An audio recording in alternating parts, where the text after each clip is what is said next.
Hello, everybody. My name's Milan Starcic. Welcome to Freedom Rising, a podcast dedicated to empowering individuals on the journey to personal growth, lasting serenity, and freedom from addiction. Tune in and join the movement. Your journey to freedom starts here. We neither represent, promote, or demote any 12-step program or organization. We are merely souls on the path of recovery with the desire to expand our lives and experiences and share them with you. Hello, everybody. Yo! Welcome to the 229th Recovery Freedom Rising podcast. I'm Milan Starcic with co-host Andrew Norman. What's up? And today's topic is the gift of perspective. Would you share what this means to you, Andrew, and why you were happy to just get snowed on and stuck at home and come share in a meeting? We are snowed in Virginia Beach, guys and gals. So what are we doing? We're going to do a podcast. I've been in meetings all morning, spitting hot fire in these meetings. So I figured I'd hit my boy up and let's come and talk about and share some hope for the people, man. So perspective is very important to me. It was something that kind of came across my lane this morning or the past couple of days, really. I've had a few addicts that I've just been listening. I listen in on these meetings and I hear people with time struggling. So perspective really came into my head and really sat on my heart. It's a beautiful, beautiful topic. And really, the gift of perspective is one of those things that in recovery for me, it snuck up on me.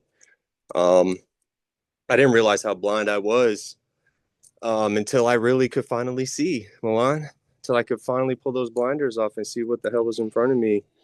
And so like this topic, we could talk about this for days, man. Perspective, it really encompasses everything. We're going to talk about everything that I'm getting ready to say: pain, growth, humility, gratitude, love, service, staying clean. Like perspective is all into all that, right? And so before I got here, right, that whole perspective piece, it's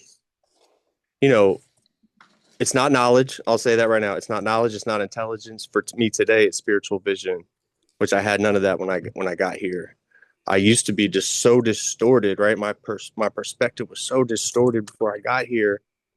And recovery, it didn't change my perspective. It didn't change the world around me. It changed how I see the world around me, right? That's a big shift. Because when I'm looking through the lens of a perspective of the spiritual principles, this connection, community, and thriving on what this program really stands for, not only are we changing like the nuts and bolts of what we have going on here, but we can really change philosophically and like how we see the world changes when you stop using drugs, bro. I mean that's going to happen regardless, because when you stop using substances to put on those emotions and those feelings, man, like shit gets real, right? And then it's how we, it's on us now to move forward how we want to and live a life not using substances, and how we want to be perceived in this world. But I had tunnel vision before I got here, Milan. We talk about survival mode a lot. I was on survival mode all day. My perspective was so narrow before I got here. Everything was filtered through fear, resentment, self-centeredness, pain, like all that shit we talk about constantly. And so, when something was wrong, when something like didn't happen, I wanted it that I wanted to go a certain way. Like I felt like that was like my proof that the world was against me, and that I really had no hope for myself going forward, and I kind of cashed it in at that point until I was given that gift of desperation. So, I was the victim in every story, Milan. I'm not that today, right? Nothing was ever my responsibility before I got into this fellowship. I can actually have a perspective of taking the responsibility for my actions. It's a huge part in this program is, we're going to fail. We're going to do shit that pisses people off, and we're going to do things that aren't proper, but it's how we own our part and how we can come back and make amends and do all these things that we talk about here. But perspective really encompasses all that stuff. So it really can go a lot of ways. Thank you for hopping on here today, because I kind of needed it, man. I've been looking for something a little bit more juicy to get into today. So this is it. I love you, man. I love you too, man. When I first got your message this morning, I had a big work task to do, which I completed and I think I did really well with. And then I had some yard or like some maintenance to save our food from rodents, building these racks. And, but I was like, man, I'm like, I need some bro time with Andrew. By the way, those glasses look amazing. Like I know Thank you, sir. you're not your favorites, but Yeah. man, I really think, man, they're top notch. Thank you, sir. So Thank you. you know, so the gift of perspective, like my perspective has always been a product of my perception. And what I've come to realize inside this program is that I had a real perception problem. You know, like I've spoke of it before on this podcast, but you know, there's a meditation, the Four Pebbles meditation, and one of the things he talks about on there is he talks about being still, like still water, so that we can clearly see and clearly reflect the world back. And it's because if we're not perceiving things clearly, we're guaranteed incorrectly responding to the world around us. The gift of perspective really is like the spiritual capacity to see our lives, our past, our challenges through the eyes of a higher power versus that distorted lens of our ego. It's a shift of seeing us as the center of a hostile universe, a victim with a pity party to throw, to Yeah. seeing ourselves but a small but vital part of a loving whole. And that whole to me is the universe and my part within it, and with surrender, right? It's like the willingness to admit that how I used to see things wasn't working, B wasn't bringing love, joy, contentment, serenity, forgiveness, like all of that. But now when I need to surrender, and I feel like I've done a really great job, except for some few small moments, is surrendering that victim narrative, you know, and that need to be right, and just allowing that spiritual viewpoint to take its place, position from love, surrender, forgiveness, so that I'm open in embracing whatever change is happening. And and then, with love, right? It's like the gift of perspective is able to find that silver lining of grace in myself and in every person that I come into contact with. Because instead of judging people, right? It's about trying to see that everybody's fighting that hard battle we call life, and replacing my judgment of them to a compassion for all of us, so that hopefully we are all growing and loving together, instead of like we don't need to make adversaries of each other. We need to Yeah. become part of the whole, and have that love and acceptance that Andrew Yeah. and I have both been talking about most of this podcast. I'm going to leave that there because we're going Yeah, to man. ask some questions, and but it's really good to spend time with you. Yeah, man. Thank you for hopping on and doing this. So I'm gonna ask you this question, man. How did your Okay, perspective keep first you thing I want sick? to say Yes. one thing to the audience. Yes. It always looks like I'm taller, but Andrew's actually like 5 inches taller than me.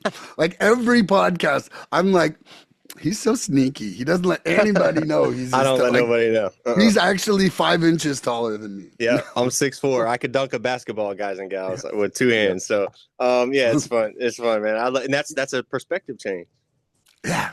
right? So, how did your perspective keep you sick, bro, before recovery? Let's talk about that first. How did your Well, perspective keep you sick before recovery?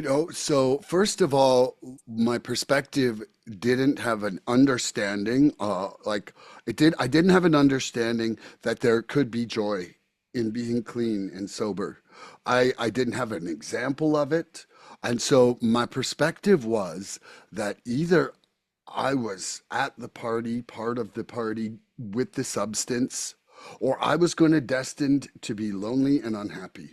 And and uh and so, that in itself perpetuated what I would call, my sense of powerfulness for a while, because I I sat there with a closed mind. I sat there with a closed mind because I had no example of anything else. And my perspective keeping me sick as well was that I had some sort of control over it, like that step one, right? Admitted we were powerless and our lives had become unmanageable. And I just couldn't admit that I was fully out of control. I could always find somebody who was worse off than me to compare it to. And I could always rationalize, like, still having my home, still having my family, still having my job, no matter how poorly I was treating those things or neglectful I was, I still wasn't as bad as the guy pushing the cart, right? And you know, it was also, I didn't realize that the things that were making me use substances was a problem with my perspective, you know, and that was keeping me sick because it's like putting a band-aid, on a heart attack. Like like it wasn't like actually seeing the real cause of anything and acknowledging that. So yeah, I think that in a nutshell is the few of the things that come to mind right away. But I definitely was shown a light inside here that, in doing this step work, to anybody new out there or to anybody who hasn't done steps, the steps are going to help you go through and unravel this puzzle of delusions that are masking you from seeing what's really going on inside you and what's really going on around you. Like we externalize all of the causality of our pain when we're in addiction. And the reality is that it's so much of our perception. It's so much of baggage we're carrying. Yeah, so I'll leave that there. I love you, man. I'm so I grateful to love be you here too, with man. you today. Love you more, man. Love you more. So, hey, hashtag LLA. How did my perspective keep me sick before recovery? Wow. Um, we looking at this thing through like that filter of like on drugs and wrapped up in that storm, right? It's a storm that we're in, as I see it. It controlled everything in my reality, like that whole lifestyle, controlled everything. It became reality, right? And I really didn't see the world as it truly was, Milan. I saw it through that addicted lens. Like if I had addiction goggles on, like I was just seeing everything skewed, right? And everything was so I'm trying to think of a good word. Like everything was so like fierce and like when I had to make a decision to get my drugs or beat somebody over the head or take advantage of somebody, bro, it was like I was doing it right then, and it was like this action, this hard uh violent action, right? Mentally, emotionally, physically, like everything towards getting it and then putting myself in harm's way, in illegal settings to maybe be thrown in jail, but I didn't care, right? Like there's all these like edgy like outcomes that can come out of it, and it's like you just get like I got these scars built up from putting myself in these situations all the time, Milan. Like I don't know if you can feel what I'm saying. Like it was such a man, it was such a fucking like it was so just rigid, right? Like it was just so like and you had to take I had to take action right then or I was gonna get taken advantage of. Right. That was my mindset. Like even if I wasn't, right, it was like I had to get it now because like my disease needed it 5 minutes before I was gonna actually get it. So like I was never at peace, man. I was always catching up, man. I was always catching up. Um and then late on in my disease, like later on, I've said this, I've talked about this before. Like I've almost felt better going to get the drugs than when I even had them in my hand and I was doing them. Always, always. That anticipation was the best freaking high there was. It even made me poop. Yes, bro. I would be on the bathroom ground on the floor for hours, maybe even days, and I would get a phone call. I wouldn't even know if that was my dealer calling me, and my body would feel better because possibly it was him calling me, and possibly I was going to get drugs. I remember feeling better immediately. I would be racing towards that phone. I'd get right up off the ground, look, find that phone, him, we're on. If not, then it's like, all right, back to the floor. But that right there shows that proved to me, bro, like, and then when you got that call to go, I felt better immediately. And I would be so happy on the way go getting it. Didn't even have it in my hand yet. That shows me, it just proves to me that this is absolutely 100% a mental disease. This thing has got us flat out convinced we don't have it, Milan. We're flat out convinced, right? So that's what we have to tell the newcomers, right? You got to give yourself a break, bro. Shit sucks right now. I know it. I know it sucks. I feel you. But like, I promise you this too shall pass. Like, I know you've been through worse. Everybody, I don't care what you're going through, has been through worse than they're going through right this moment. For the most part, 99% of the people aren't going through the worst part of their life right now. So you've survived your emotions so far, right? Like, think about the worst time you've ever been in. Like, you're listening in, like, that worst spot of your life you've ever been in. Like, you survived it, you know? And so, like, whatever you have on your head and on your mind, on your spirit right now, it'll pass too, right? But you gotta stay clean. You can't pick up, man. You can't pick up because it starts that cycle all over again. And sometimes, people don't make it back, Milan. People out here dying every single fucking day, bro. I hear it through almost on a daily basis. Somebody knows somebody knows somebody knows somebody went back out. We can't find them. We don't hear from them anymore. So this disease is killing people every day. And it doesn't have to be you, though.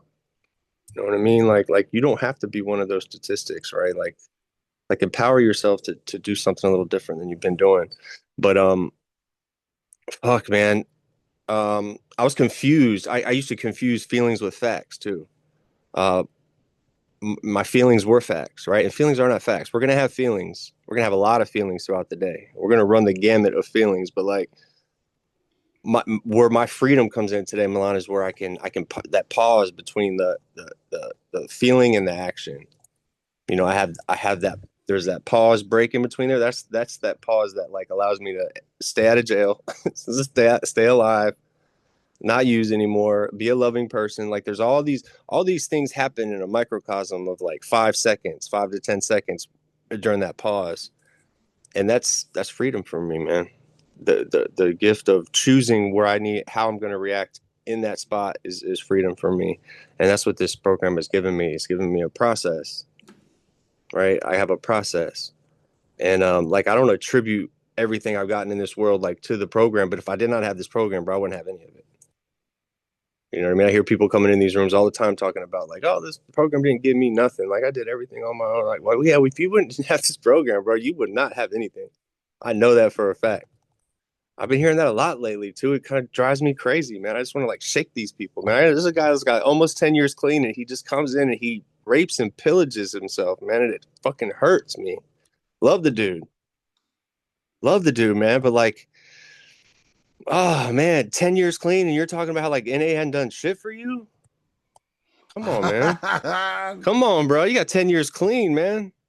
You have Yeah, but you know what? He might not be working a program. He might be experiencing joy. He might not be having serenity. He might just still be as angry and nasty might as he was. He might be might white knuckling. he definitely ain't.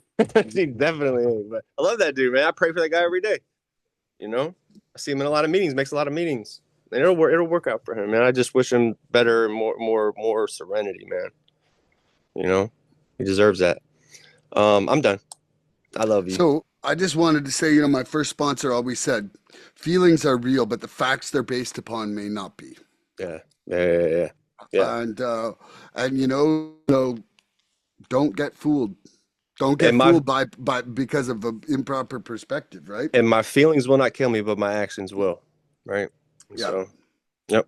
Yep. I'll Okay, I take got it. a nice little question to start off here with. A Mm-hmm. little shift in dynamic. We're going to go. The Yeehaw. big book, the AA big book, promises that we will not regret the past nor wish to shut the door on it.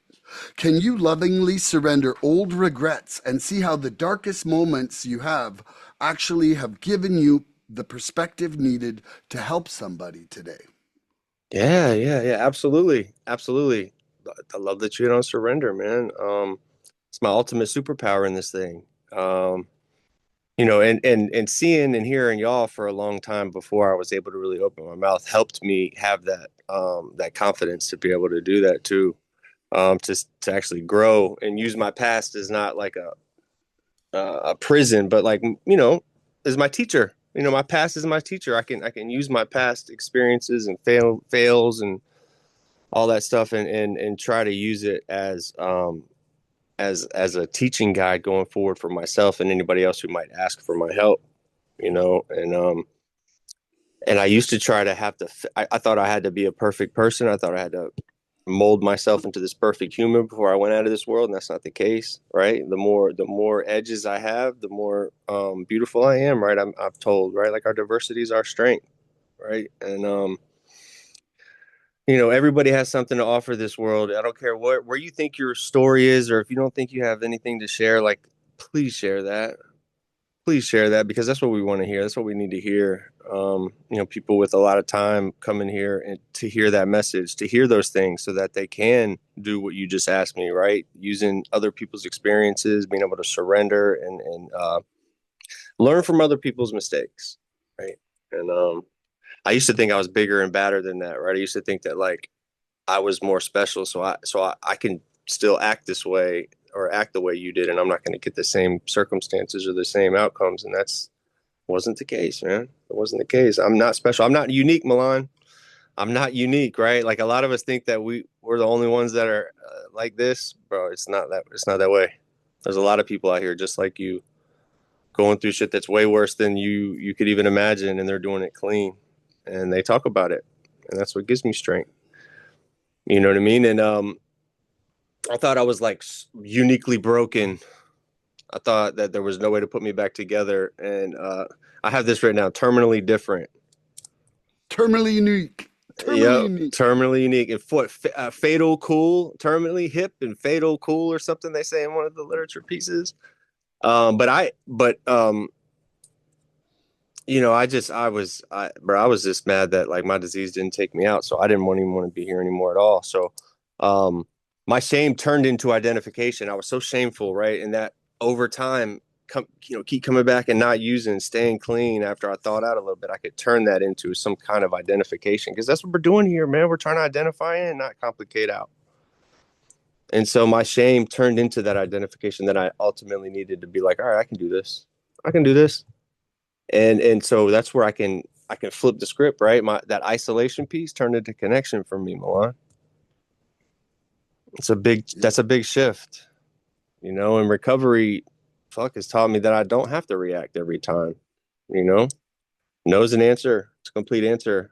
I don't have to react. I can stop and breathe. I can pray about it. You don't need that answer right now. I got to ask for help before I give you that answer. So I think that answered the question. I love you. I think that was awesome. I love you too. So, can I lovingly surrender my old regrets and see how my darkest moments have actually given me the perspective needed to help someone today? It's funny, but yeah, the self forgiveness and the old regrets, it's work in progress. It is work in progress, and every once in a while, something really rough passes by my brain, like and I'm like, "Fuck, I fucking did that." Like there's no undoing the past, but there's sometimes where it's almost like keeps me from getting a little too prideful, maybe. But there just recently, I was having a conversation with someone, and I did think to myself, I thought the only reason that this person is legitimately even believing me at all is because I was down in the trenches like him, and uh, it's very important. Like it's so important. Like what may have been, if you want to think of it negatively, like what may have been our worst crime against ourselves is is our greatest strength for helping others. Um, like I I'm not really living in a situation where I'm like, oh, I wish I found recovery when I was 22. You know what? Like I had a lot of experiences and not all of it was regretful, but I do have a very deep understanding that I am who I am from the culmination of those life experiences. You know, and who I am now is somebody that I love and I'm enjoying being like I'm enjoying being myself in a way that I never have before. And if it meant me being different by something in the past changing, then I would be missing part of who I am right now in that same respect. So, for me, I'm not going to talk too long on that one because I don't think it requires it. But my regrets are diminishing as my forgiveness grows, as my love grows. Hey, dude, I never told you yet, but I think it's the 20th of February. I'm getting the love tattoo to match the acceptance. Oh, you're muted. Yeah. You know what my birthday is? The 21st. Oh, okay. You know what? Let So me it'll be the check my day calendar. before your 21st. Yeah, that's awesome. Okay, hold on. Tuesday, Wednesday, 18th, Thursday. That's It wild. is. It is the 21st, actually. I was just about to say, if it's the 21st, that would be crazy. That would be wild if it's It actually is the nuts. 21st. Woo! You're getting a Yeah. love tattooed on your body for the eternity of life on my birthday. Isn't that wild? Like it couldn't be more fitting. Bro, my God has a lot of he's got some sense of humor, man. He's a funny That's guy. That's awesome. right. That is awesome. So you ready for my question? I'm What born was ready. your first major shift in perspective that you experienced once you got clean? So, like, what was your first major shift in perspective that you experienced in recovery? The first major shift was that speck of space, that that surrender of the surrender of my addiction. Like I didn't see everything through the I need more first lens. Like, I've heard you talk about it a ton of times, and the reality is like, dude, was there anything else you could do before you had your more zone filled?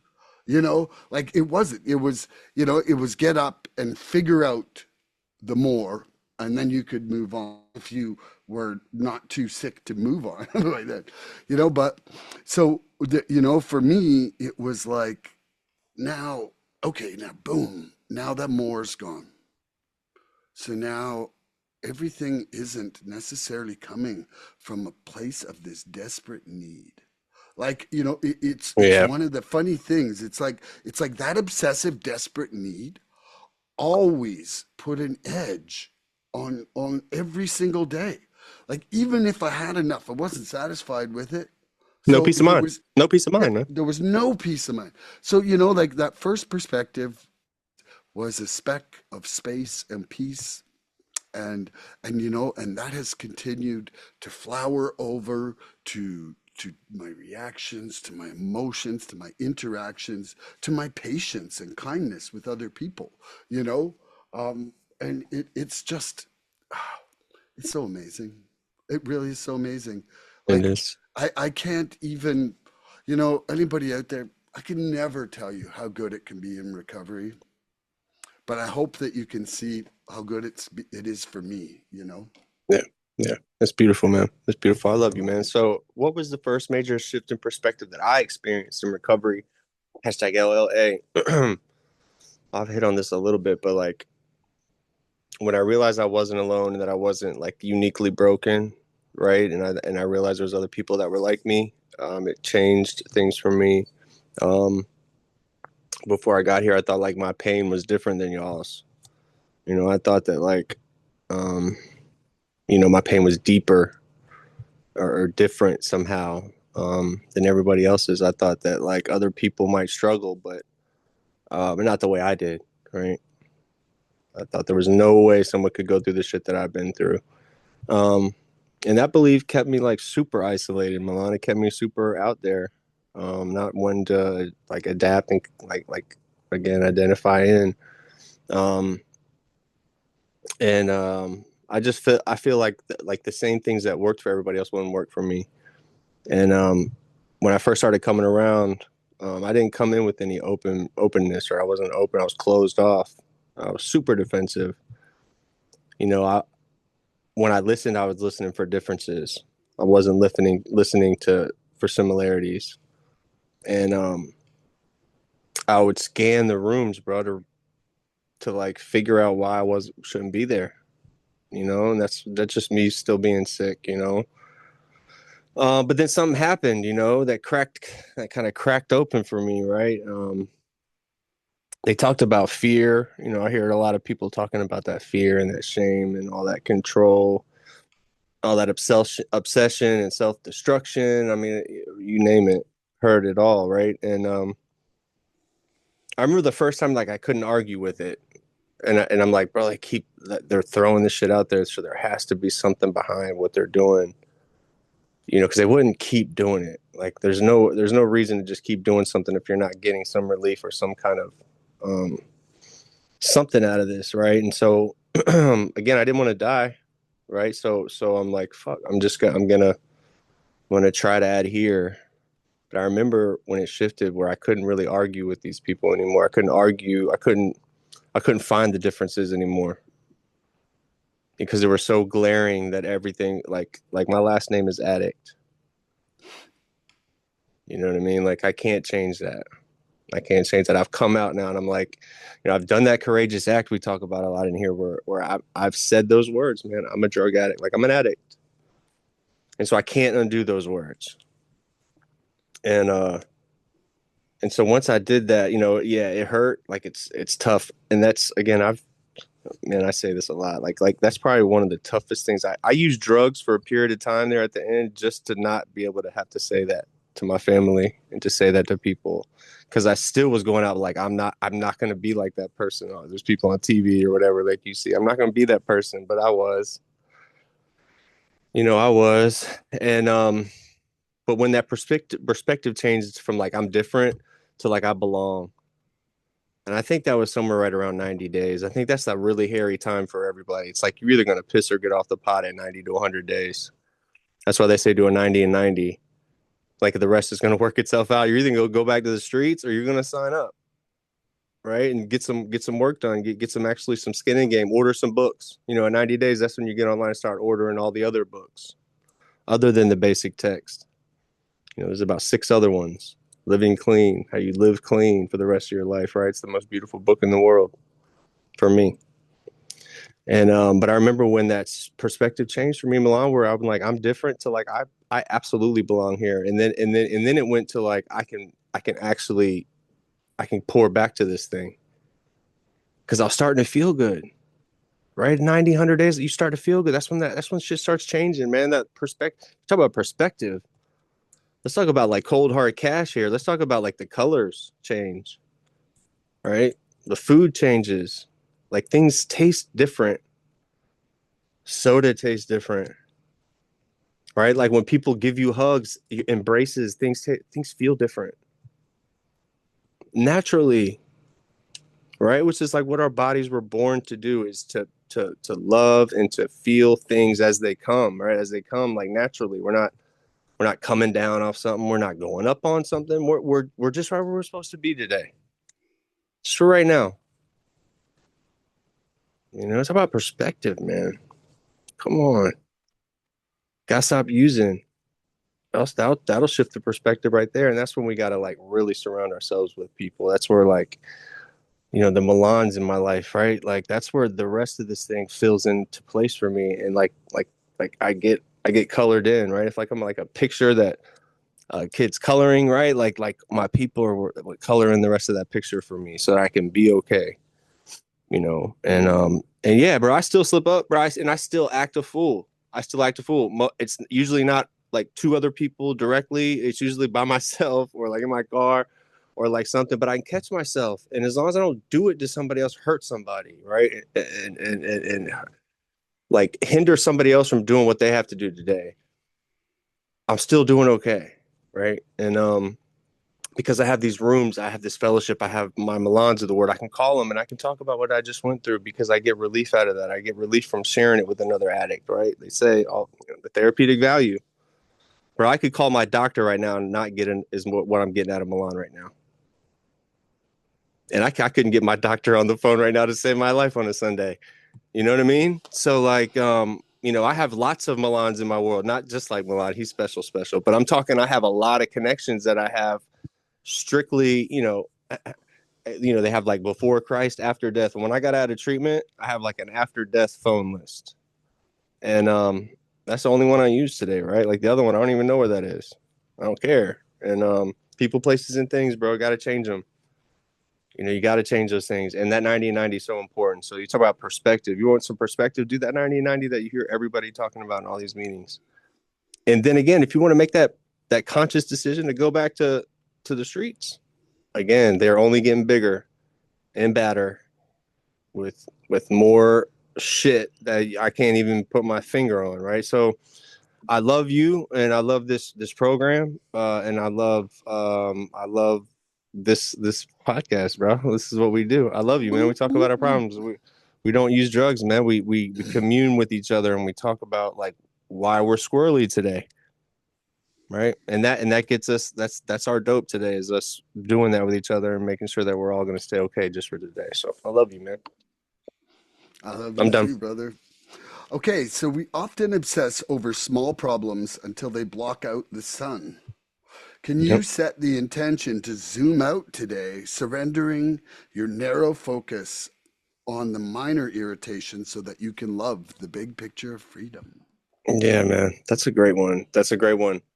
Um, I do make a lot of meetings. I get a lot of perspective in these meetings. I hear a lot of stories. When and that's what's nice about my glasses and stuff. I can keep y'all in my head. I've thought about this where it's like I can't see a world without them now, so that kind of scares me because like I'm always hearing the message. I'm always like in a meeting. I'm always listening to the podcast. I'm always listening to another I'm always staying active because that little pea brain in there that wants to use is always there, and it always gets me off keel. So I stay in these meetings. I don't even want to talk about what's going to be like if like I weren't to have smart glasses, or like if I couldn't listen to meetings all day. I don't know. I would have to shift. I would have to do something else. I have to get That's filled just up some not other way. living presently. Yeah. So again, let's not even go there. But like right now, where I'm at today is bro, like I'll be sitting at my desk hearing in a meeting, and I'll just start crying because I'm hearing somebody going through something.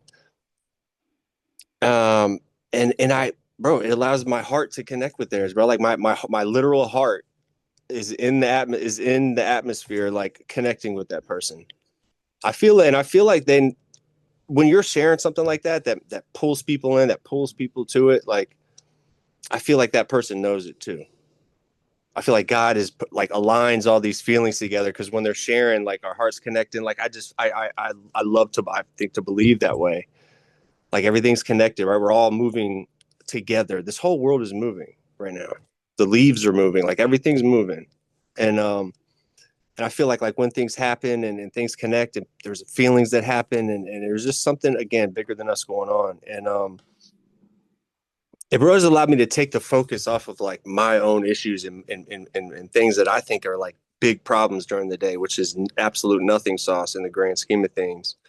Leaves in Because the pool. it's nothing. It's nothing.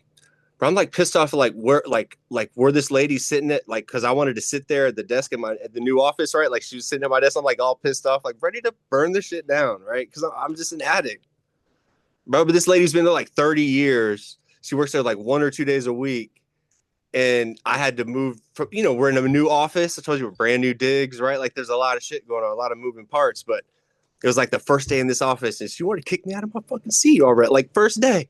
Like this is my shit. I'm like got all my stuff out, and like I just walked away, and I apologized to her. I just because and I didn't act a fool, but she even came up to me later because her and I are very good friends. This lady is like the OG around there of opticians. She's like been through 3 doctors that have come through this facility. Now she's with Dr. Ferrara, who we left the facility, came to the new building, and she's like, Andrew, I've never seen you upset.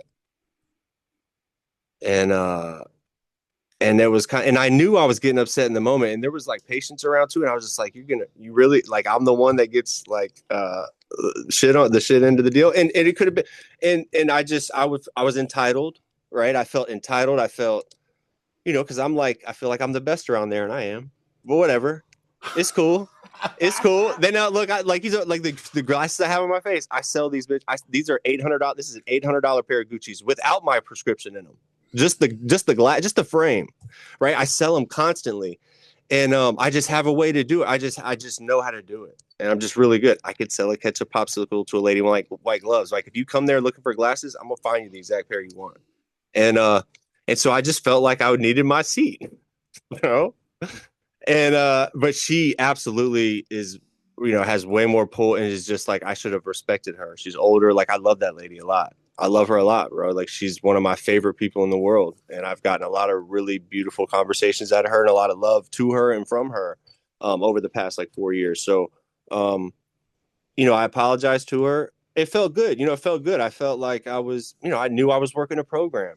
I wasn't surprised.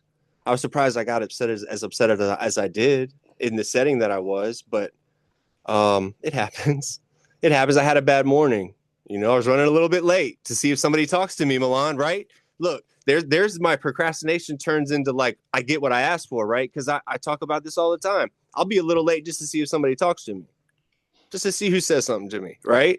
So that layered into, I lost my desk because I was late, right? Ooh. But then I want to come in and be a little dick.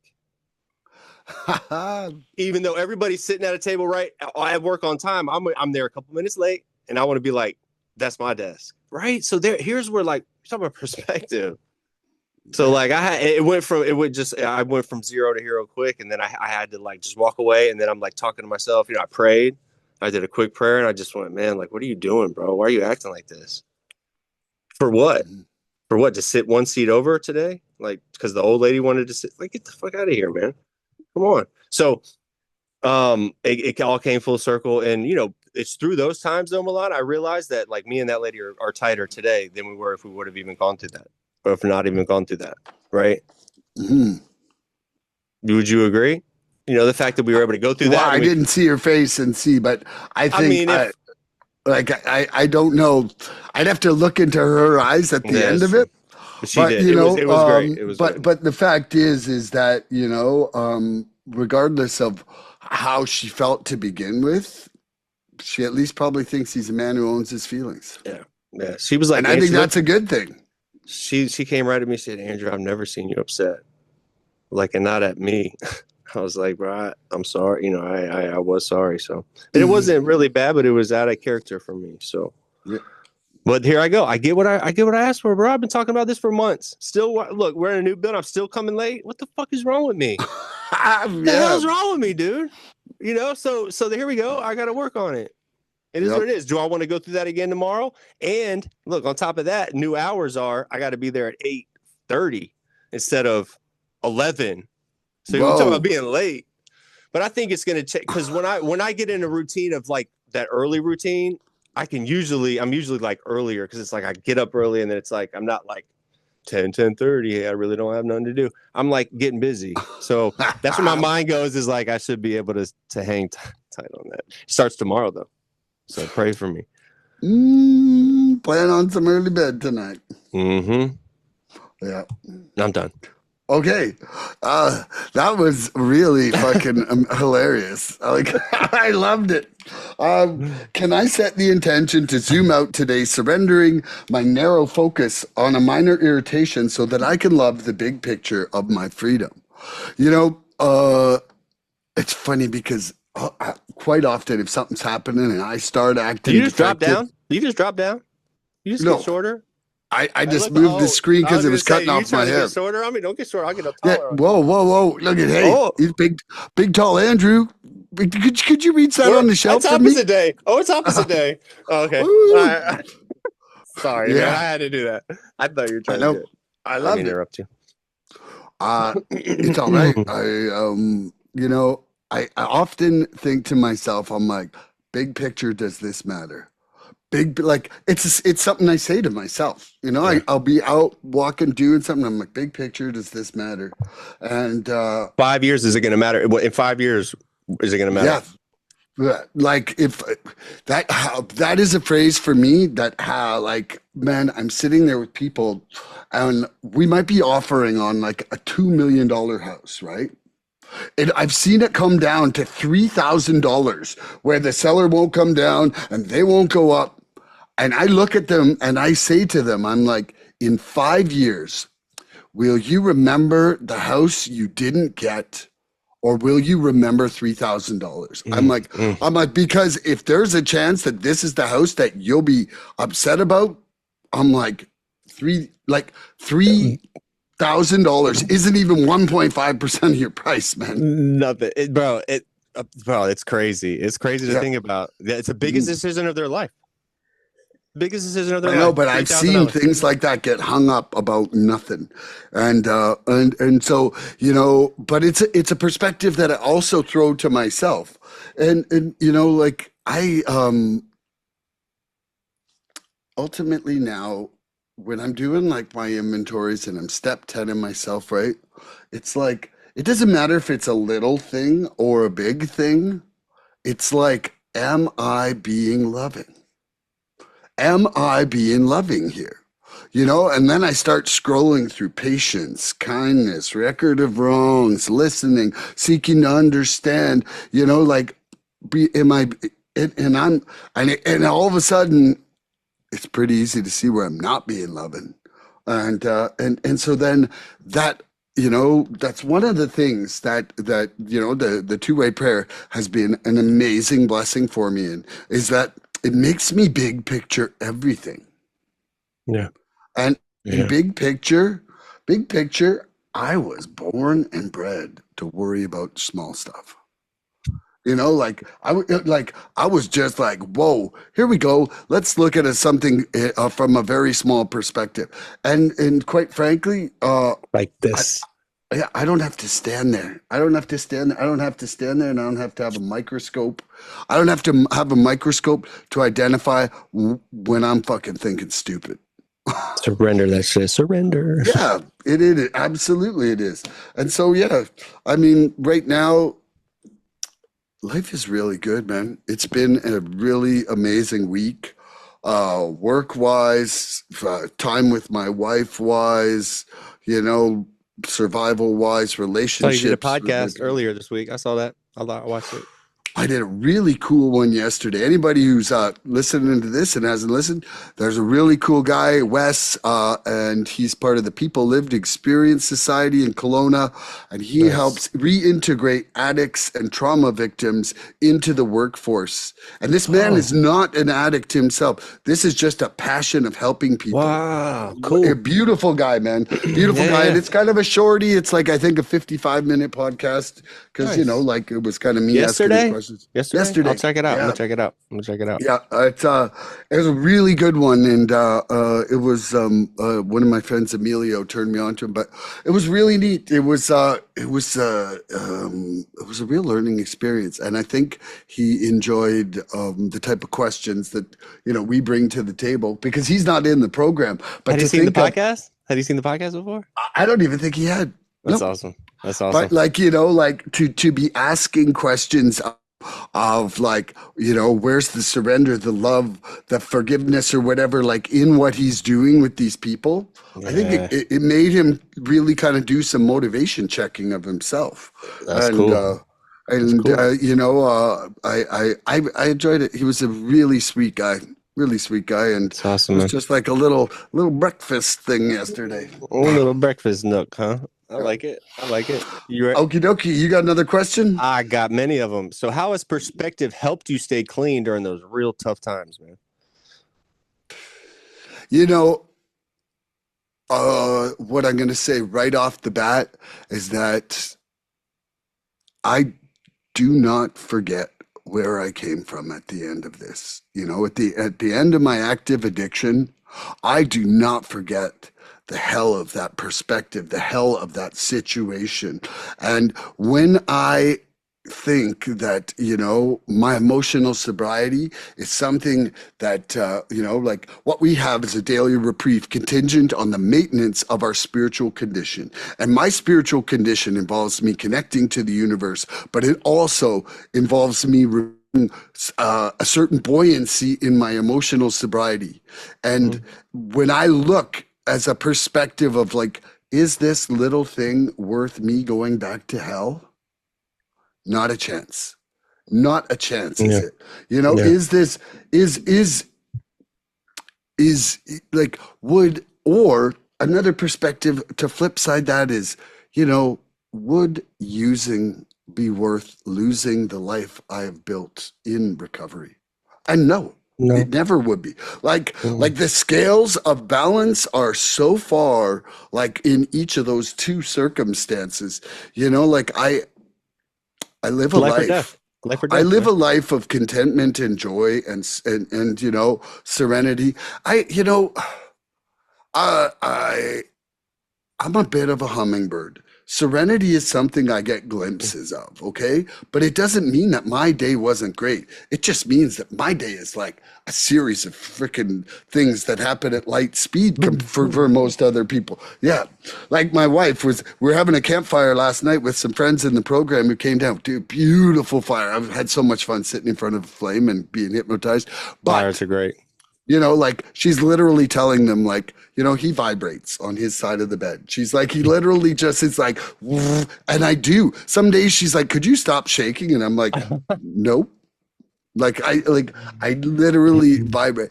And so, it Most of the time, you got to pay for a vibrating bed. But you got to put a quarter in to make that happen. I know, but she don't like it. She don't like her screen to be shaken from her vision You've seen field those because old I'm movies that they put the couple quarters in. It's like you sit on the bed and you're like, oh oh, I remember we used to go to like a hotel and I'd be like, Mom, quarter, quarter. just She's hold like, on for dear life. yeah.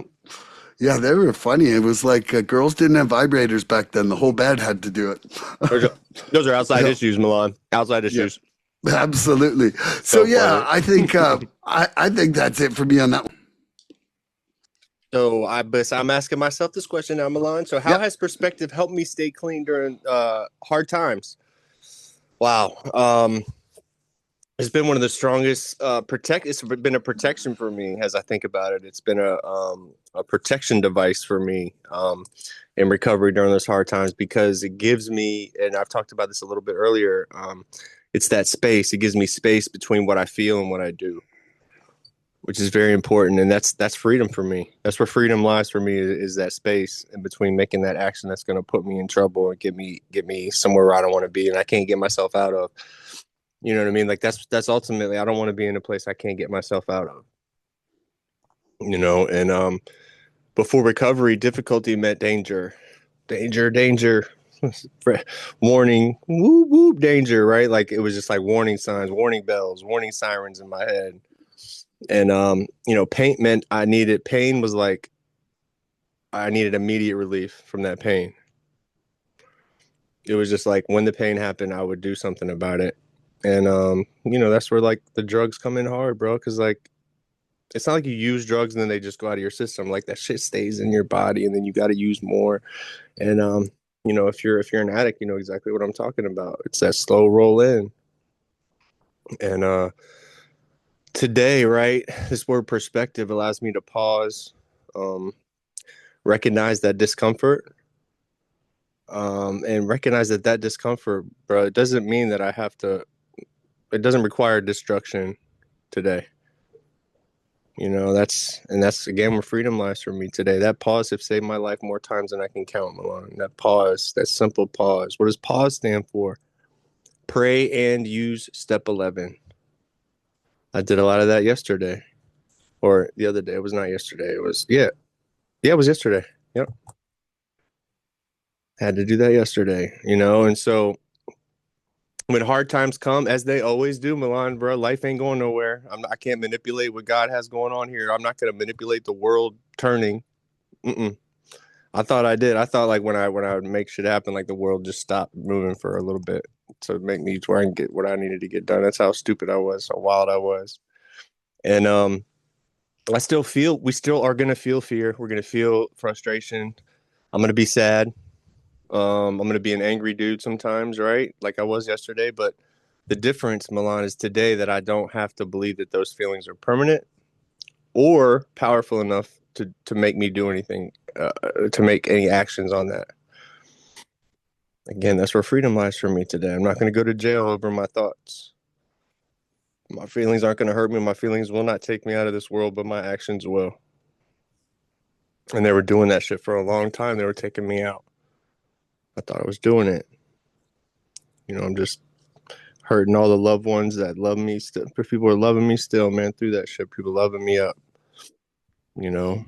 And so I realize who those people are in my life today, and I hold them very dear to me, and I would do anything for them because I wouldn't be here without them, right? And so now I get to take that mindset and make new friends, right? Have new acquaintances, new people that are gonna call me on my bullshit, right? And it's cool to have this like family that I I bred from love, right? Because I come in here and I'm a loving person. Like it's all about love for me, and I get to choose my roommates today.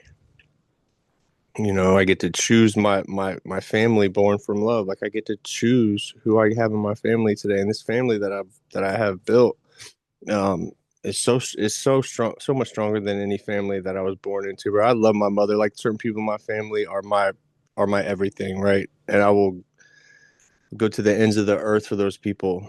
But like the people that I deal with on a daily basis in this program that I've come to love and trust with everything, and that get me through because my disease is up here, dude. It's in my thinking. And I don't care if I get it from a Zoom platform. I don't care if I get it from work. I don't care if I get it from the Jetsons. I don't care where I get it from. I don't care where I get a connection that's going to help me stay clean and get out of my head for another couple. If I'm going to get a connection that's going to allow me to be of service to somebody, like I don't care how I get it. Because I realized like that's what makes this thing tick today for me. Like that, like unconditional love and service. Like if I go out of my way to do something nice for somebody, somebody's going to do that shit for me on the back end at some point. I know it. I know that I know that shit happens. The law of reciprocity, where I put out there what I want in return. I treat people like I want to be treated, and if not, like I feel some kind of way.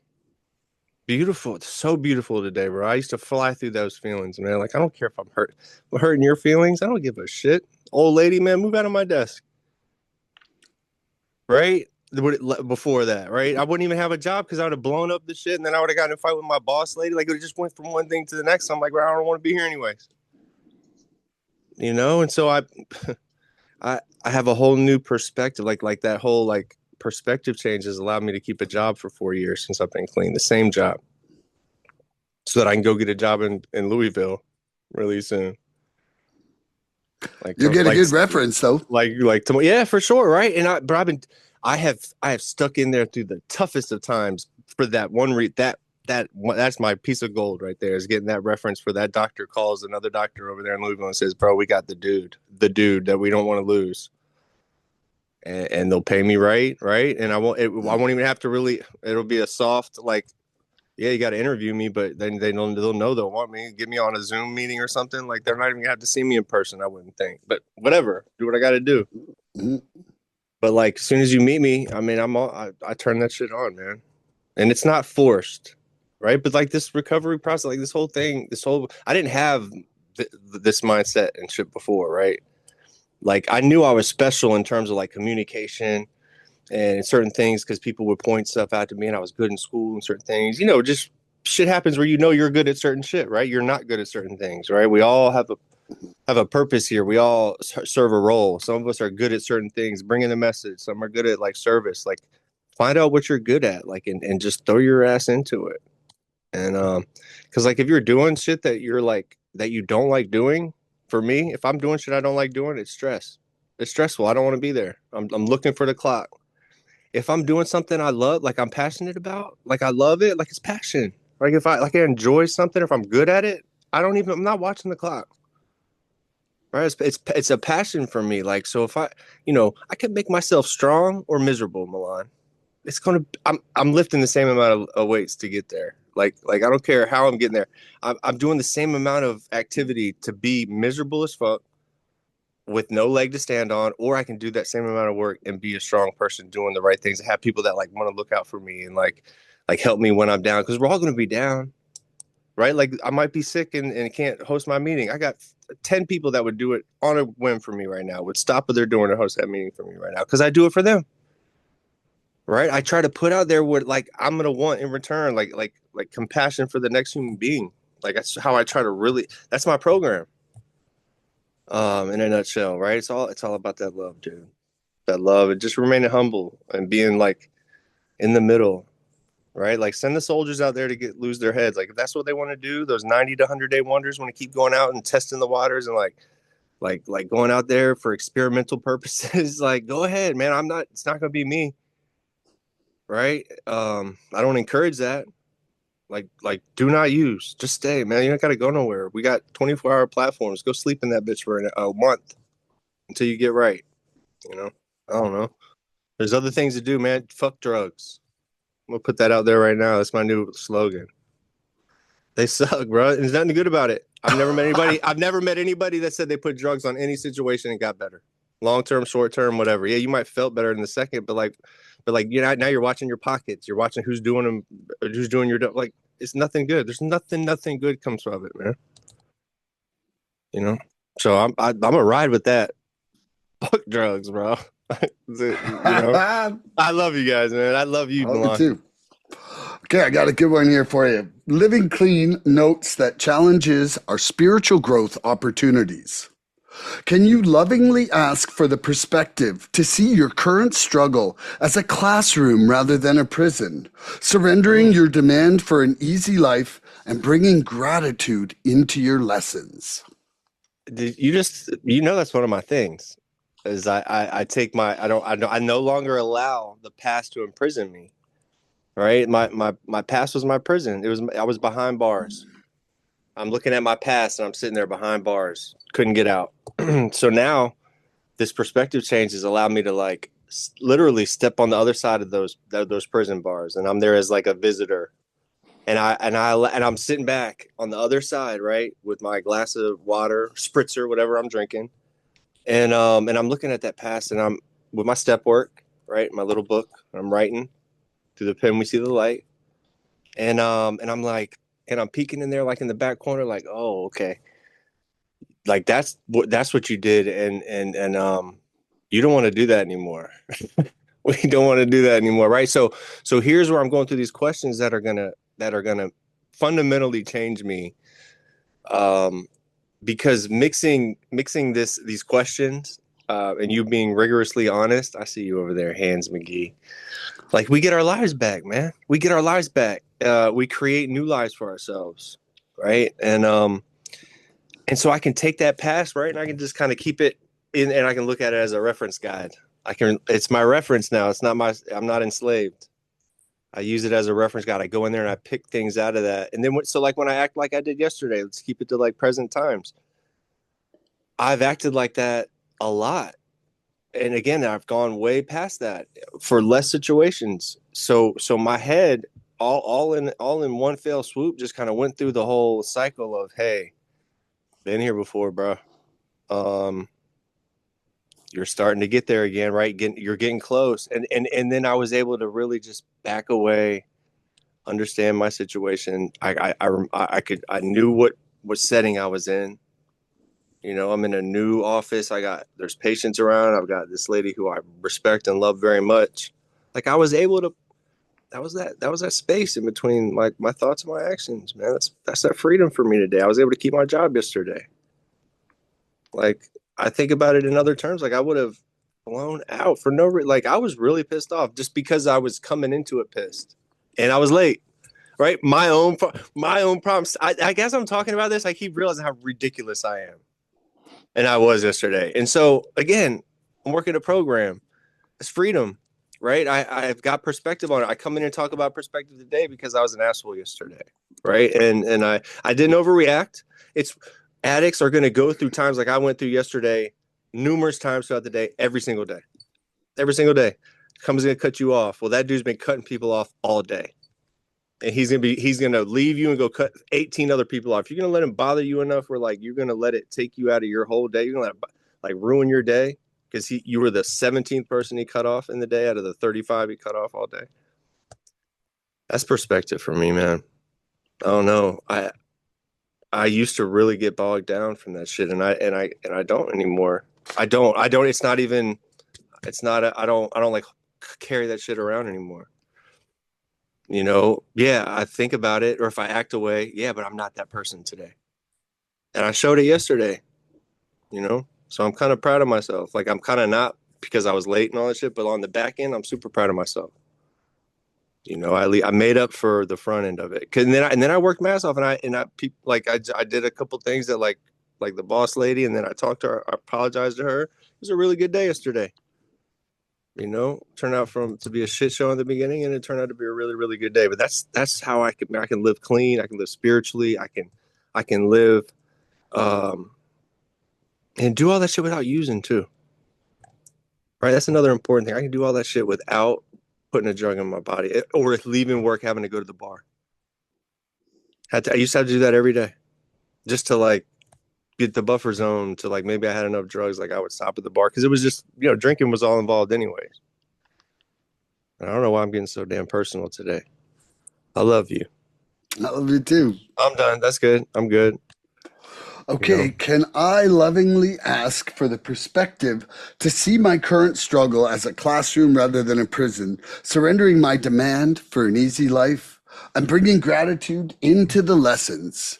You know, right around the time of the great surrendering of that fine year, 2025. That's right. Right after that, I met my friend Laura Kluby, and you know, and it was Laura really who showed me a fine example of bringing gratitude into just about as much of your life as you can. And you know, Talk and her about her a thing lot. is, It's cool. well, because it was as impactful and it was as perfectly timed as Tom's, where you Love know it. the lessons and the blessings, you know, and so if you don't think it's an awesome part to your day, then now we've entered into the lesson.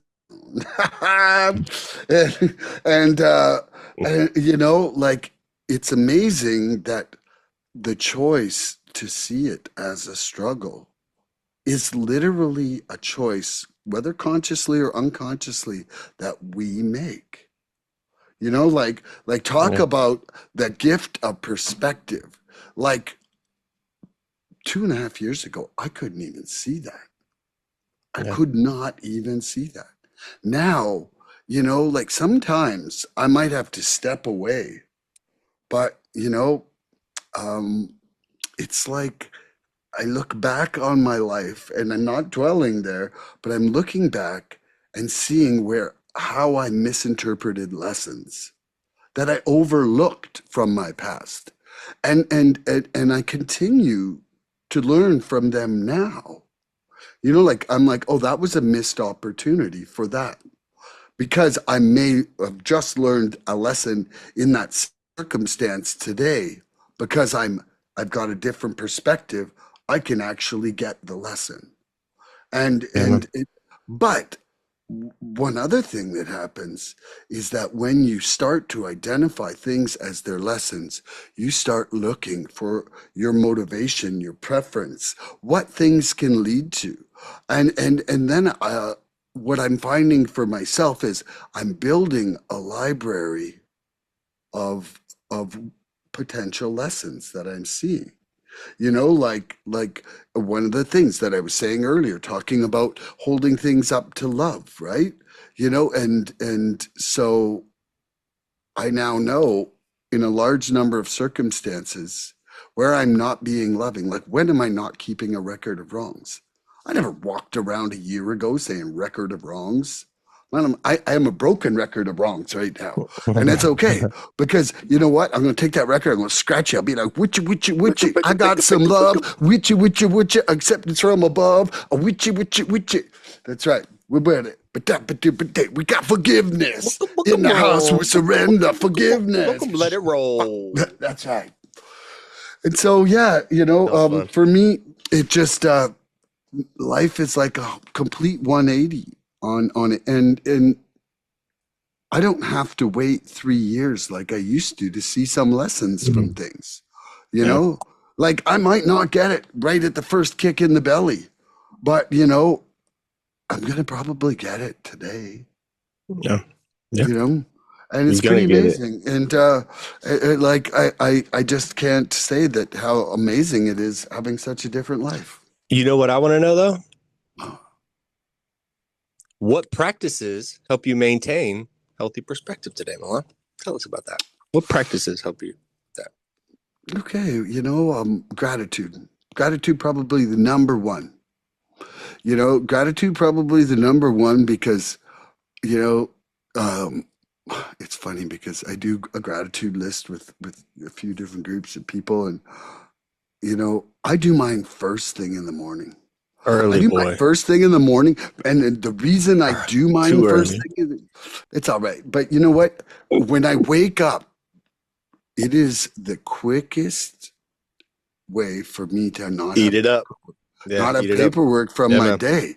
Yep. Because it's like if I am starting off crusty, if I stop and look for 10 things that I'm truly grateful for, Yeah. it reduces my resentments. It reduces, like, it points me in a direction.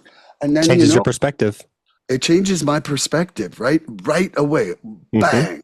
And then I go from that to some readings where these readings, I'm on 3 books right now, simultaneously, but I feel like they're all integrated, and I read 2 pages from each book. And I'm telling you, man, for me, on major philosophical books, that's all I'm going to get. The one.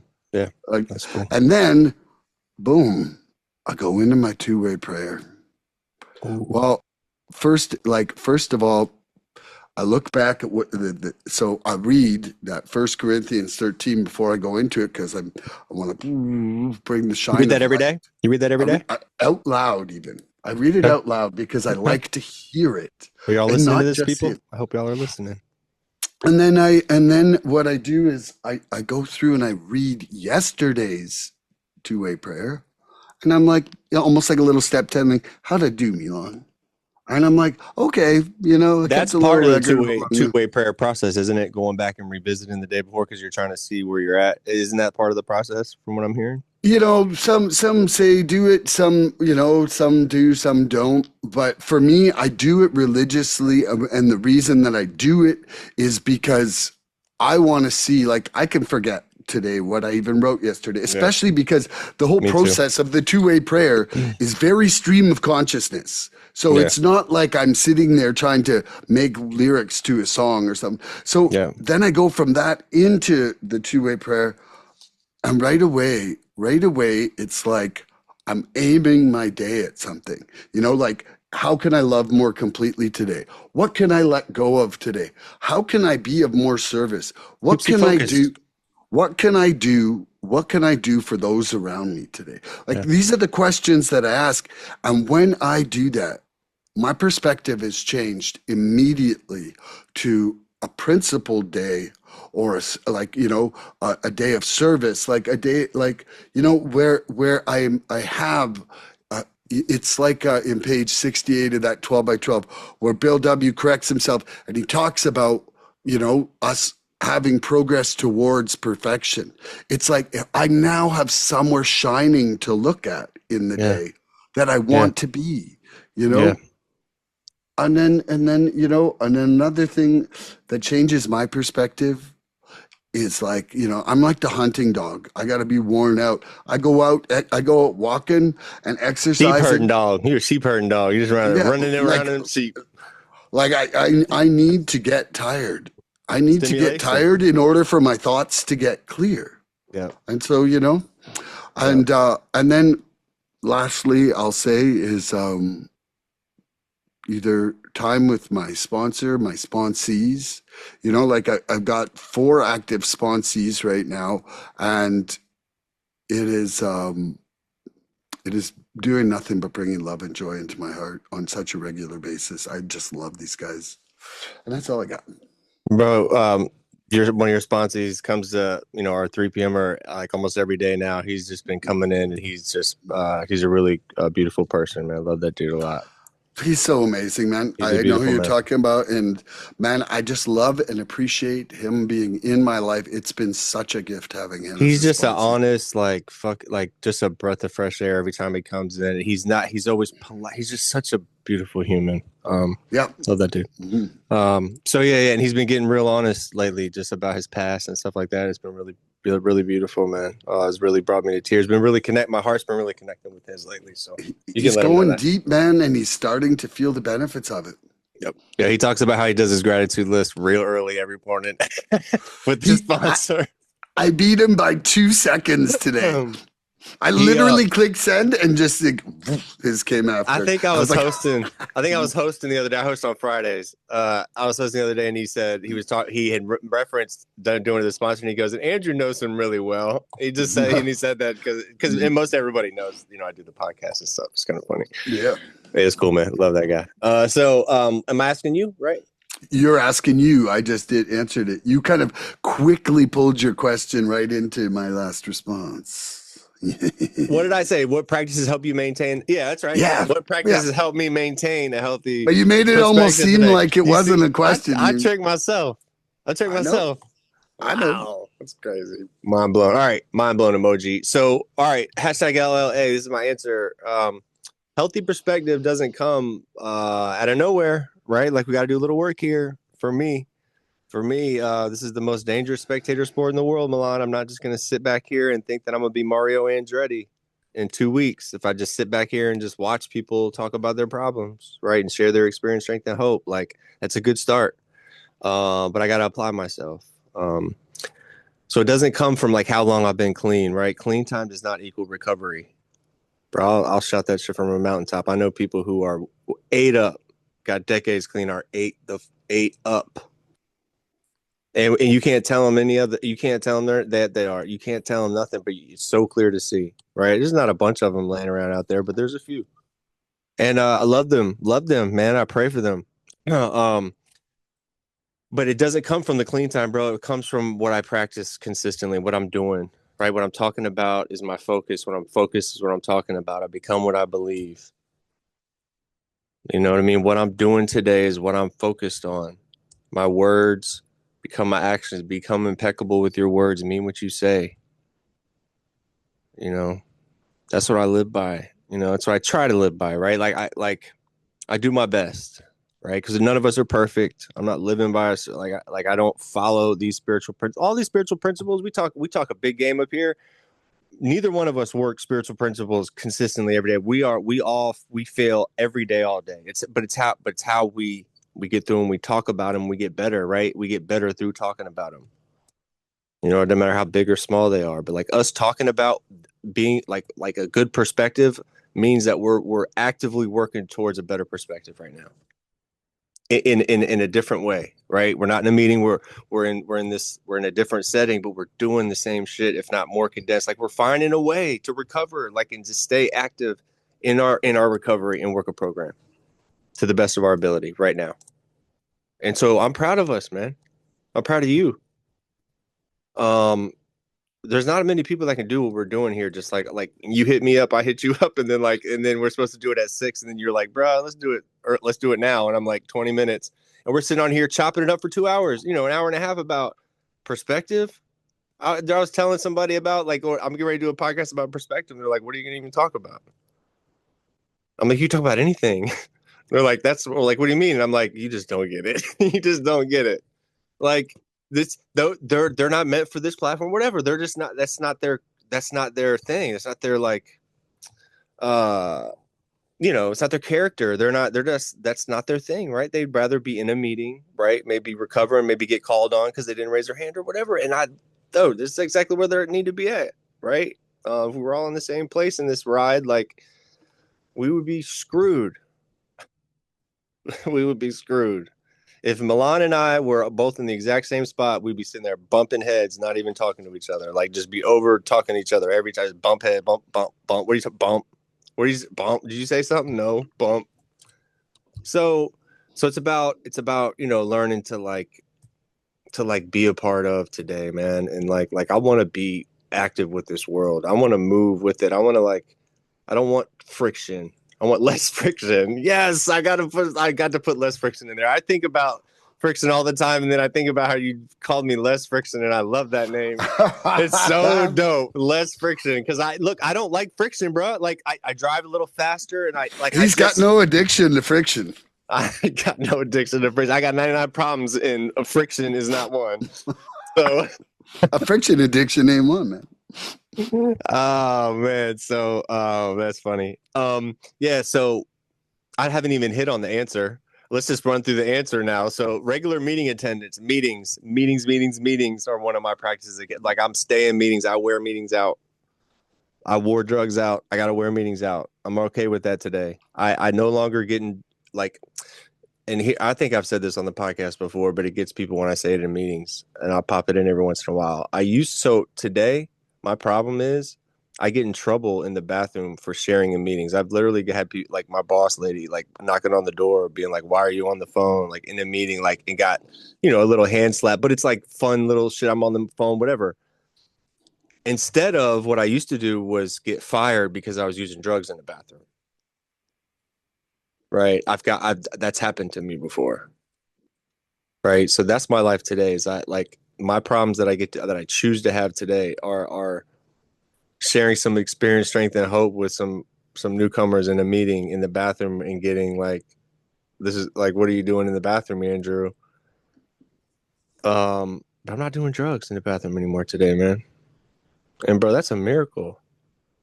Bro, when I think about it, I remember like getting a new job where I was working with a guy that I like grew up with, AC heating and AC unit. He wanted me to head up all of his insulation business side of his business. It was like he was giving me everything. Bro, he was paying me so much money, giving me a vehicle, like big time. And I just had to run the show. And there was one little bathroom in that place that he had. He was moving offices, and I was up in there chiefing some hard drugs, man, in that man's bathroom, right next to like his wife had his like her little offices right next to it. I knew, like, to think about what I was multiple times throughout the day would just pop in there, like people didn't notice what I was doing, or like you had to take a shit that many times. I don't know, man. I'm just so I'm just so uh, happy and grateful that I'm not there anymore today, because that's where I used to live, bro. I used to live in that place, man. And it was just so it was just so hectic all the time. Everything was so hectic. That deep breath I just did, I didn't have any of those. I didn't have any of those, and because I'm always so tense. So I think did I answer the question? No, meetings. So meetings. Look, I didn't even answer the question really, but sponsorship. Look, sponsorship is another practice. Prayer. Stay tapped in with the dude. I don't have all the answers. I don't have many of the answers, but I'm getting more comfortable with the dude that I believe does, right? And so I pray my ass off. If you don't know how to pray, push. Pray until something happens. PUSH. Pray until something happens, bro. I promise you, if you pray continuously, something will happen. Something will happen. I promise you, right? And so I pray, I face it. Prayer helps me surrender what I can control and focus what I can on what I can, right? And it reminds me that I'm not running the show here. I don't have to be. It's not me. I'm not it. I don't care who it is. It's just, it ain't me. It's not me. It allows me to be okay and be right sized today. It allows me to have humility. And I pray, and you hit on it. Practice gratitude. Bro, I'm up in the gym all day practicing gratitude. I'm in these meetings. That's my gym setting. I'm pumping weights constantly. Hearing the message, giving it out, right? Because I know, bro, I want to keep it. I'm loving it. I want more of it. So I give it. The more I give it, the more my cup just gets bigger. I get a bigger cup, and then it gets full. And then I get asked to do more, right? And then I get asked to share again. Like it's just the way this shit happens, man. The more you give, the more you inspire people. The more you inspire people with your imperfections, the more you're going to get so much more out of this life. Because people want to do things for you, not because you have a fucking pocket full of drugs. Finally, right? Finally. It has nothing to do with that, right? It's about how can I be of service to you today, man? Milan, how can I be of service to you today? That's what's going to make me right. You know what I mean? That's the fastest way is going to get me there. Is if I can do something that's going to help you out today, and maybe and if you're really struggling, that's what talk about like being like tapped in spiritually and shit, and like being like having your cup full. Like go help somebody really struggling today. You know what I mean? Help them stay clean. You know what I mean? Help them not use that one time where like they might go out. You're talking about like God rewarding you. You know what I mean? Pray for your enemy. I don't know, man. It's just it worked. Like it's worked for me. It brings me to tears talking about it because it's so palpable. It's so real, right? And uh, if I can like be a person in this world, right, not use, and like have my emotions turn from like tears to like laughter, and like back to tears, and then like anger back to love, back to like if I can do that in a day, like that's a full ass day, man. You know, and I didn't have to use, right? I didn't have to hurt nobody, right? And then I can even tap on that, like I might have just helped somebody. So, like this thing, if you want it, can be that for you, right? But you have to, uh, again, you have to be willing to like let people in, right? And like let people help you, right? Like if you let people help you, you'll realize how they'll give you the blueprint to like how you can help other people. And it's like what can wake you up in the morning, right? Like I used to need a fucking pill to like wake me up in the morning, right? And now I just need to like connect, right? And I don't need like to go to the pharmacy anymore, but for like band-aids and shit. So I come in here and I get honest, man, and I try to like show people it's okay to like be who you are. And like you don't need a bunch of fucking cool shit. You don't need a bunch of friends. You don't need an army, like a squad. You know what I mean? Like you'll get all that. But like if you want to like just stop using, which is an absolute miracle, like to get me to stop using, I couldn't do it. And so this program, like these people in this program that prayed me in here, like showed me how to do it. And I just followed their lead, man. I just took suggestions. Right? That's all we have to do is take a suggestion or two. Because like if not, like what do you have to lose? You know, what did I have to lose? Like I again, the streets aren't going nowhere. Um, I could go right back to it tomorrow. Like I'm not, I didn't with no time lost.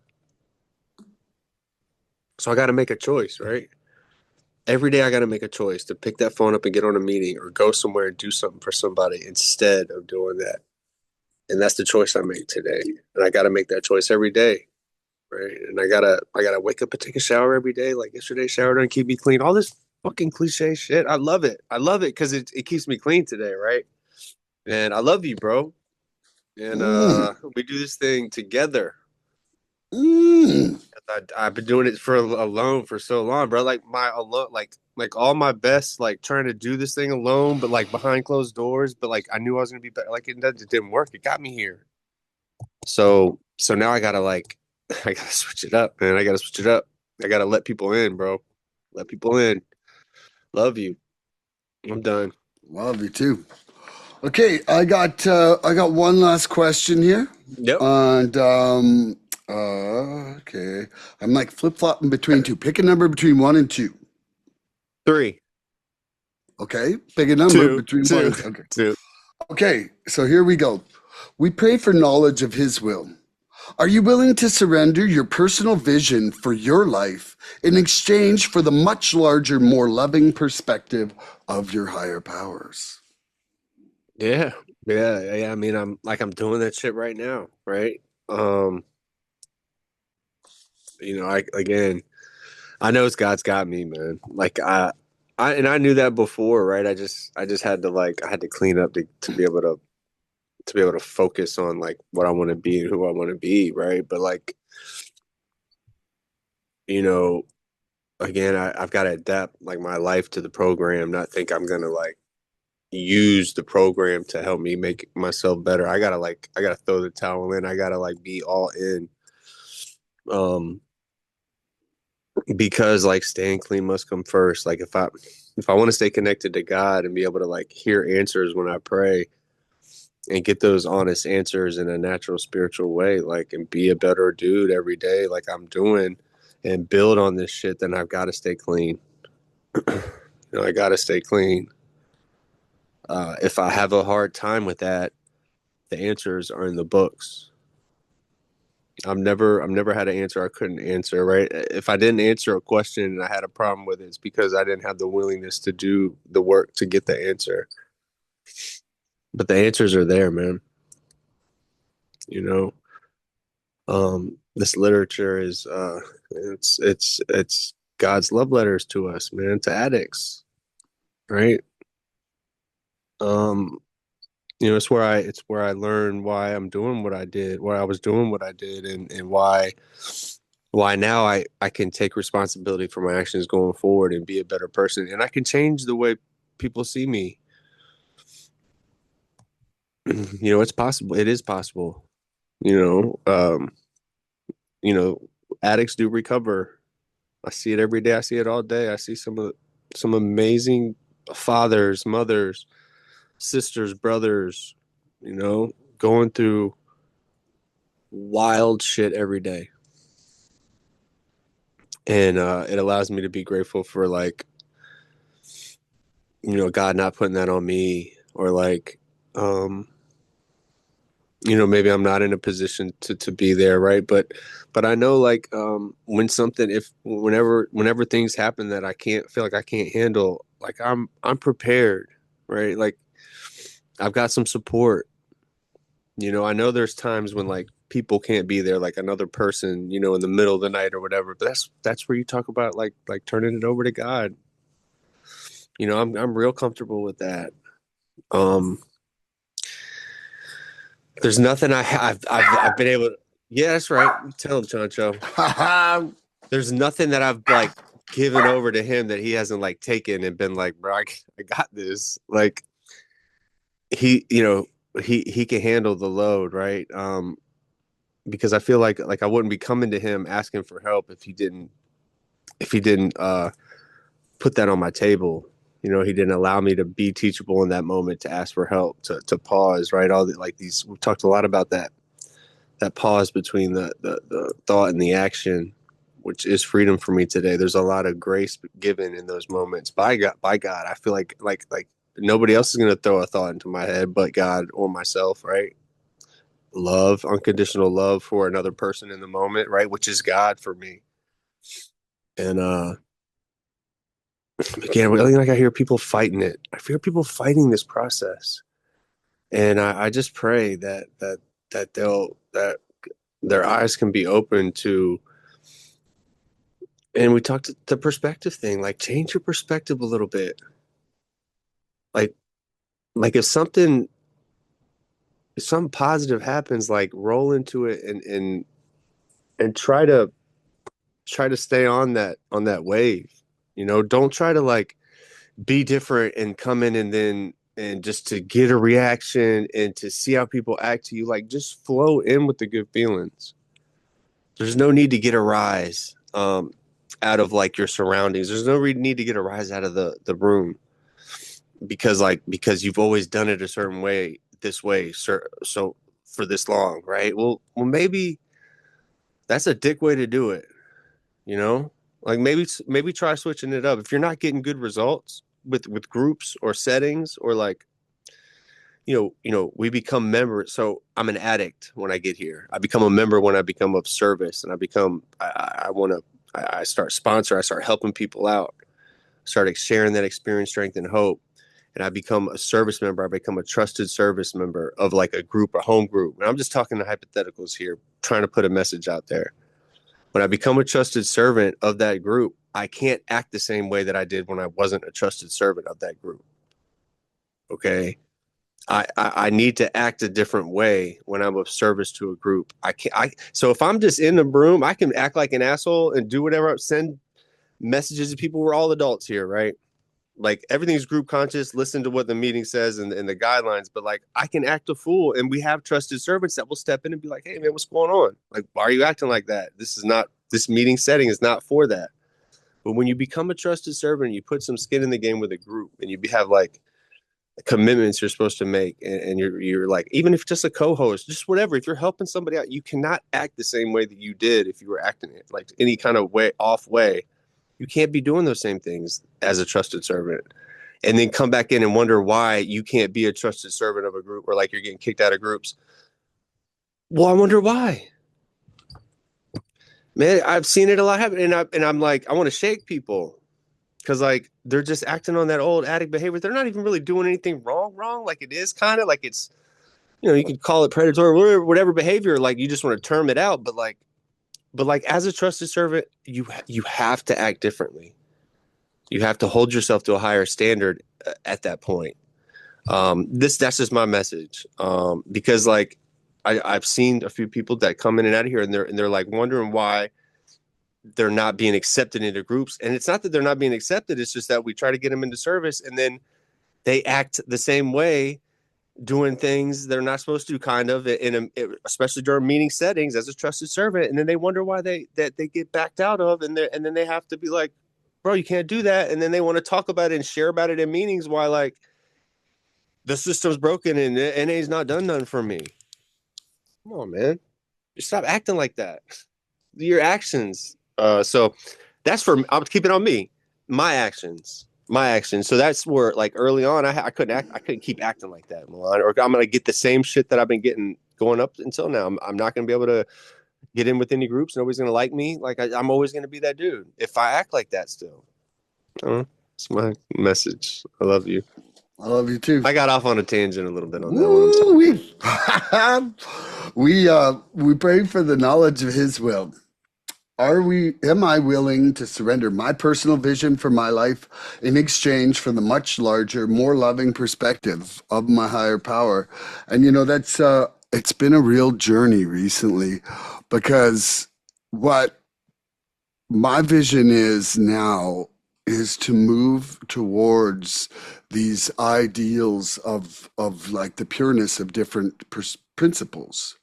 And so like I have a vision board for work on my wall, and it used to be filled with like tangibles, like different certain skills, certain items, certain amount of money. And I looked at it there a few weeks ago, and I realized this doesn't represent me at all anymore. And now it's like a semicircle around the outer edge of all these principles. And it's Nice. like if I can live a life that has gratitude, surrender, love, forgiveness, service, acceptance, and it goes on. I just can't see them all from where I'm sitting Uh-huh. here. But if my life is moving towards those, I really don't care how else it turns Yeah, you out. start off there. You start off with the gratitude, with the love, with the Like, I feel like the more I'm able to put my focus towards these ideals and to be executing them, the greater my life is enriched over and over and over. Like it's not a mystery to me that I don't worry about very much on a day that I'm doing service all day. yeah. That if I really put a focus on being there for lonely people today, say as Yep. an example, I'm not sitting there thinking about me. If I Yep. really push myself to be loving in my actions, man, I'm rarely sitting in discontent. Like Yeah, man. it's just not the same thing. And so for me, have I been able to surrender everything? No. No. Like there's just some things, like I built this fucking house I live in. I want this house to stay mine. I do. I do. It's a personal attachment on a physical item, and my blood is in this house, literally. Like I don't want somewhere else. Will I fight my hardest against the universe to keep it if I have to? I already have this year. I already Yeah. have. Like Yeah, man. I've surrendered a lot of stuff, but my home just isn't one I'm ready. I'm not that, whatever, like I'm just not that big yet. If you do, I know a realtor in your area. Yeah, exactly. So anyway, man, this was a great impromptu thing. I gotta roll on here. I want to say this. I want to say this real yeah, quick, bro. yeah. Thank you. I just want to thank you from the bottom of my heart for coming on here. You helped me out a lot today through this process of this podcast. I just realized how much I needed this. Look, I'm a different dude, man. You know this. And I've been just in my head and my feelings about some things, right? And I get I'm an emotional man, and I've been in meetings all day, maybe looking for an avenue to just get a little bit of emotion out there, maybe. I don't know. And so I just want to say thank you, and I love you a lot, man. I obviously needed this, and I feel better. So I needed this too, and I wouldn't be here without your suggestion. I love our brotherhood. I love you. I'm grateful for us. Everybody out there, let's go. Tune in next episode for more recovery fun. Love you, I man. love you. Bye-bye. Beginner series next time. Beginner series. Yeah, beginner series again. It's going to be on Friday. I sent the invite to you, JJ. Remind him share if you this see him. podcast. Bye-bye, everybody. Help us get to 100 followers. We're looking for interaction with our audience. So please email recoveryfreedomrising@gmail.com or contact Milan South Okanagan Starcic on Facebook with questions, topic suggestions, or just comments. We'd love to hear from you.